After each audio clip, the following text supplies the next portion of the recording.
చేసిన పాపాలను బట్టి మనకి శిక్ష సమంజసమే. కానీ ఈయన ఏ నేరం చేశాడు?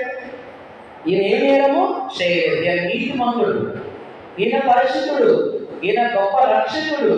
ఈయన అన్యాయంగా ఈ ప్రజలు సిలువ వేస్తున్నారని అంటూ ప్రభు అయితే ఏమన్నాడు? అయ్యా, నీవు నీ రాజ్యంలోకి వచ్చినప్పుడు, యేసు నీవు నీ రాజ్యంలోకి వచ్చినప్పుడు నన్ను ఒక్కసారి జ్ఞాపకం చేసుకో అన్నాడు. దేవుడి స్తోత్రం చెప్పండి.